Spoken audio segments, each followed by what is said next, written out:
সংস্কৃতি বিরোধী আস্ফালন রুখে দিতে কবিতা অপরিহার্য। কেন্দ্রীয় শহীদ মিনারে 2 দিনব্যাপী জাতীয় কবিতা উৎসবের উদ্বোধনী দিনে সাম্প্রদায়িক অপশক্তির বিরুদ্ধে সোচ্চার হবার তাগাদা দেন কবিরা। এদিকে ভাষার মাসে ঐতিহ্যবাহী অমর একুশে বইমেলা আয়োজন না হয় বাংলা একাডেমি প্রাঙ্গণে প্রতিবাদী প্রতীকী মেলার আয়োজন করে প্রকাশনীগুলো। আদিত্য মামুনের রিপোর্টে থাকছে বিস্তারিত।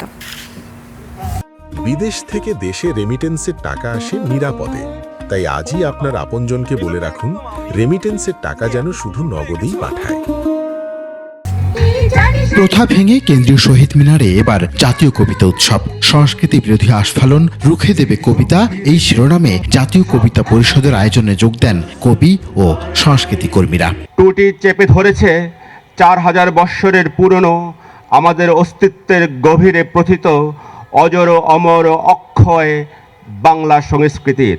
কবিতা, গান আর বক্তব্যে উঠে আসে অসাম্প্রদায়িক চেতনা, বাংলা ও বাঙালির শেকড় লালনের কথা। এদেশের মানুষের অধিকার, মত প্রকাশের স্বাধীনতা, চিন্তার মুক্তি আন্দোলন যারা স্বীকার করে, আমরা তাদের পক্ষে থাকতে চাই। মৌলবাদী অপশক্তির কাছে আবহমান বাংলার চিরায়ত সাংস্কৃতিক ঐতিহ্য যেন ধ্বংসপ্রাপ্ত না হয়, সেই বার্তাও দেয়া হয় উৎসব থেকে। সামনের দিনে আগাবার একটাই রাস্তা, সেটা হচ্ছে সবার জন্য কালচারাল স্পেসটা ওপেন করে দেয়া। কে বাঙালি, কে চাকমা, কে মারমা, কে গারো, এই বিভাজন আমরা করতে চাইনি। এদিকে ভাষার মাসের প্রথম দিনে শুরু হয়নি অমর একুশে বইমেলা। প্রতিবাদী প্রকাশকরা বাংলা একাডেমি প্রাঙ্গণে আয়োজন করেন দিনব্যাপী প্রতীকী বইমেলার। বাংলা একাডেমির সভাপতি আবুল কাশেম ফজলুল হক উদ্বোধন করেন এই মেলার। বলেন, বাংলা ভাষা ও দেশের অস্তিত্বের সাথে বইমেলার যোগসূত্রকে উপেক্ষা করার সুযোগ নেই। যে বইমেলা আজকে প্রতীকী হিসেবে করা হচ্ছে, এটার প্রতিও আমাদের আবেগগত সমর্থন আছে এবং আমাদের চিন্তার ধারা অগ্রসর হোক, আমাদের রাজনীতি, অর্থনীতি, সমাজনীতি, সংস্কৃতি সবকিছু উন্নতির দিকে যাক। বইমেলা থমকে গেলে বাংলার শিল্প সাহিত্যের অগ্রগতিও থেমে যায় বলেই বাধ্য হয়ে এমন আয়োজন প্রকাশকদের।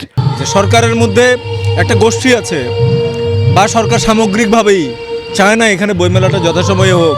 সরকার সিদ্ধান্ত নিয়েছে নির্ধারিত সময় হবে না, কিন্তু আমরা 1 তারিখ থেকেই সেই মেলা চাই। সেই সিদ্ধান্তকে কেন্দ্র করেই আমরা প্রতীকী বইমেলা অংশগ্রহণ করেছি। প্রতীকী মেলায় যোগ দিয়েছে 56টি প্রকাশনা প্রতিষ্ঠান। পাঠক, ক্রেতা, দর্শনার্থীদের সমাগমও আছে। একুশে বইমেলায় যেভাবে মানুষ হয় আজকে ওরকম হয়নি, তবে কিছু কিছু মানুষ এখানে এসেছে। তা প্রতীকী হলো বুঝতে পারলাম যে কিছু বই কেনা যাবে, সাহিত্য, গবেষণা সবসময় কিনি, প্রতি বইমেলে কিনি। তা আজকে আসলাম, কয়টা বই কিনছি। ভাষার, কবিতা আর গানের সাথে একাডেমির নজরুল চত্বরে চলে সাংস্কৃতিক আয়োজনও। আমি বাংলায় ভাসি, বাংলায় ভাসি, বাংলায় জেগে রই।